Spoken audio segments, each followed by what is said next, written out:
It's Ramsey Dewey over here in Shanghai, China.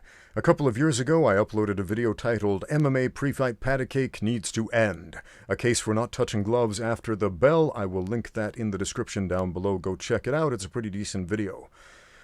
So, in that video, I referenced a fight where Aviv Ghazali, a Bellator fighter, set a record for the quickest submission in the organization to date, where he sprinted straight out of the gate after the bell toward his opponent, shot into an Imanari roll, and entangled the legs and got a heel hook, some type of leg lock, don't remember. But it was a very quick and impressive finish. Now, what got the audience reacting was not the impressiveness of the finish or how quick it happened, but rather that his opponent, out of the gate, instead of going out there to immediately fight, was holding up his hand for a fist bump, as Aviv shot under his legs and went for the leg lock. And a bunch of folks on the internet were saying Aviv was a dirty fighter. Oh, he did something bad. He did something wrong. And in this video, I felt that I made a pretty good case of no, because here's how every MMA fight starts. Both fighters are brought to the center of the ring. The referee will give some last-minute instructions. He will say, protect yourself at all times. Listen to my commands at all times. Any questions? No? No. Touch gloves or shake hands, go back to your corner and await my command to fight. A few moments later, the referee will say, fight, then the action will begin. The trouble comes with the idea that some people have this thought that the fighters need to touch gloves again in the center of the ring. That they need to burn the first 30 seconds of the fight by doing a second pre-fight ritual, a second pre-fight glove touch patty cake game before they're actually able to fight, even after the referee has given the instruction to fight, defying both of the initial rules of the referee, both of the major priorities of the fighter in the fight: protect yourself at all times and to heed the instructions of the referee at all times. What was the instruction? Fight. If you're fist bumping and patty caking, you're not doing that. Either of them. And so you deserve whatever's coming to you after that. Now, our friend Dave left a comment and he said, it's a pretty long comment, so I'll just read the end of it. But his too long didn't read version goes like this. Post-bell glove touching is stupid, and I agree it should not be part of the sport anymore. Okay, cool. But taking advantage of it is still clearly dirty fighting. Not necessarily wrong, but definitely dirty. Whatever your conclusions you may draw from that are your own. Okay, let's talk about dirty fighting, Dave, and everybody else who is listening. What does that mean, dirty fighting?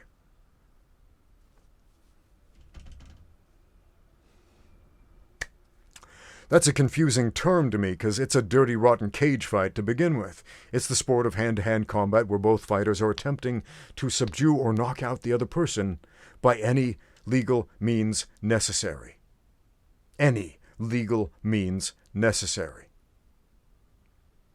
There's a pretty short list of things you're not allowed to do. Can't poke the dude in the eye. No groin shots. No strikes to the back of the head. No 12-6 elbows for some reason, stupid rule, but it exists. No grabbing the shorts, no inserting your fingers into the straps of the gloves. No fish hooking. And a couple of others. No inserting your fingers or toes into the chain link of the fence to try to gain an advantage by stopping a takedown, something like that, so you don't get your fingers ripped off. That's for your own safety. Anyway, the rules are pretty minimalist. It's mixed martial arts after all. And so what do the fighters do? In spite of those rules, they will do everything they can to work around them, or even to work the fouls into their strategy to win. Yeah, but that's a dirty strategy to work the fouls into your system. Fighters do it all the time, man. Why? Because they want to win. Because they're dirty, rotten cage fighters. But that goes against everything Mr. Miyagi and Daniel LaRusso taught me. Well, those were fictional characters, not real fighters, so pay close attention. Here's how it works. Out there in the real world, if you're just walking around minding your own business and a stranger comes up and punches you in your safe space in your face, this is a violation of your rights, of your bodily autonomy, of your trust, probably, and several other things. This is bad, this is wrong, this is obviously dirty. Yes, we can all get behind that. Okay. But when two career fighters, make this agreement, we are going to compete for money with each other in a contest of hand-to-hand combat where we try to decide, we determine pragmatically who is better at trying to knock the other dude out or submit him. Get him to say uncle. And if I punch you in the face, if I use this dirty, underhanded thing, which all of us in civilized society agree is bad and wrong, but in the context of a cage fight, I do this dirty thing to you, and there will be no legal repercussions. And if I do this to you enough times to make you fall down on the ground in a state where you can't fight back, I win. And I get the bigger paycheck. It's a weird way to make a living, man. You literally have to beat the other guy to get paid more.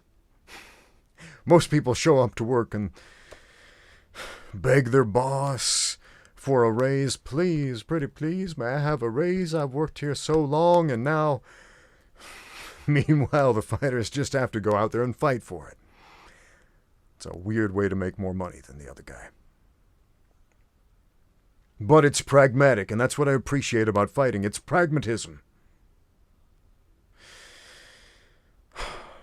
So, is it dirty if the other guy goes out there expecting a fist bump or trying to initiate a fist bump or a patty cake session in the middle to burn some time or to lure you out toward the center so that he can touch your hand and gauge your range and suddenly cement in his kinesthetic bodily awareness, aha, this is his reach, this is his range, this is where we are going to fight. I am not going to have him running around on the outside. This is the place where I can get under him or get around him. You can definitely work that into your advantages as well. Is that dirty fighting? Is it? I don't see how that's any less dirty than just punching the dude in the face or hitting him when he walks out there not intelligently defending himself expecting a high five. Somebody explain that to me. It's a dirty, rotten cage fight. It's a fight. And everything that happens combatively after the referee says fight is fair game. Is it moral? You can debate that. Is it nice? No. Is it friendly? Heck no. Is it dirty? Yeah. Everything about a fight is dirty. Every last detail.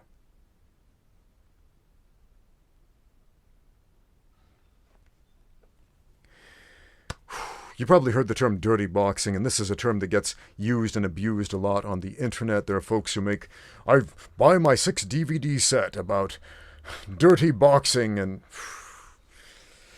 I mean, the term means a couple of things. One, it's holding and hitting. This signal, a boxing referee will give it. He will grab his wrist if the fighters are holding or clinching and hitting each other. That's a foul in boxing. That will result in warnings or losses of points, etc. in boxing if you do it. There's no clinch fighting as in grabbing, holding, and hitting in boxing. That's dirty boxing. The literal definition of it. But the word is also used sometimes to refer to techniques that are technically legal, but seem like they probably shouldn't be. Or sometimes people use that term to simply refer to cheating.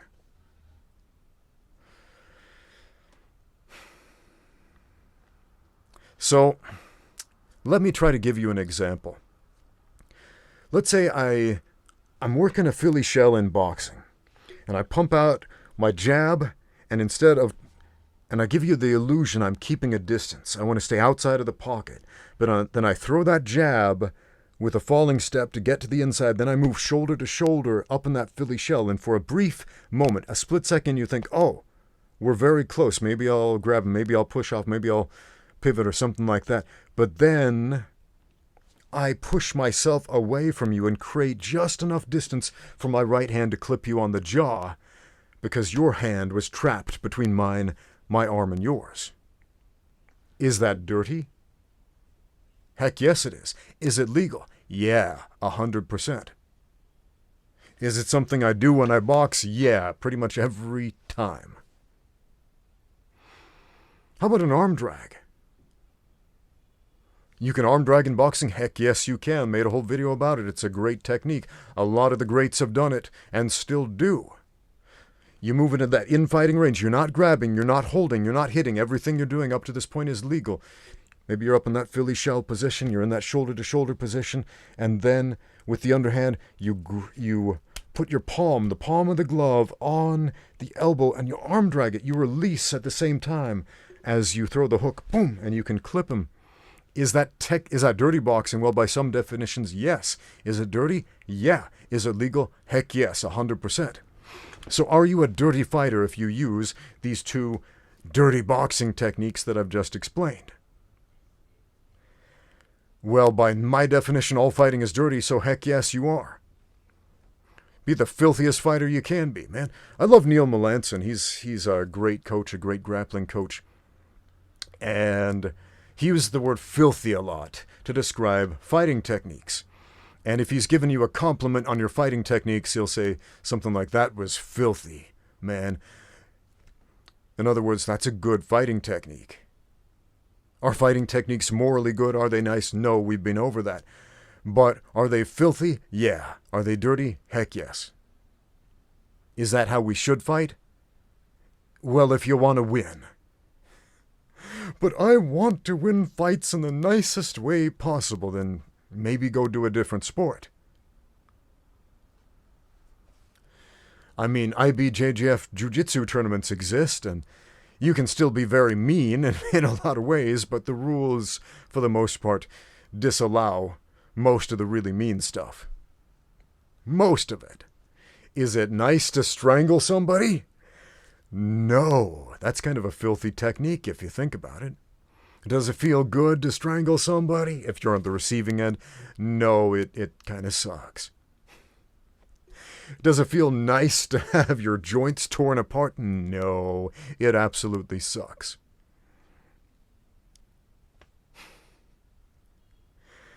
Where did this fantasy of clean fighting come from? I know some referees, especially in the sport of boxing, will say, I want a good, clean fight. We hear this in the movies all the time, especially. When they make boxing movies, the referee always says, I want a good, clean fight. Keep it above the waist and all this other stuff with their old-timey boxing referee accents. When I actually became a referee, I was kind of surprised with the seminars I attended and the other referees that I talked to that nobody ever said, I want a good, clean fight. The first time I ever refereed, I actually found myself saying that just because I heard it in the movies so much. I want a good, clean fight, guys. And I kind of paused for a minute like, why the heck did I even say that? But what does that even mean? A good, clean fight. And what followed in that good, clean fight, everything was legal, per the book, by the rules, was one of the bloodiest fights I had ever reffed before.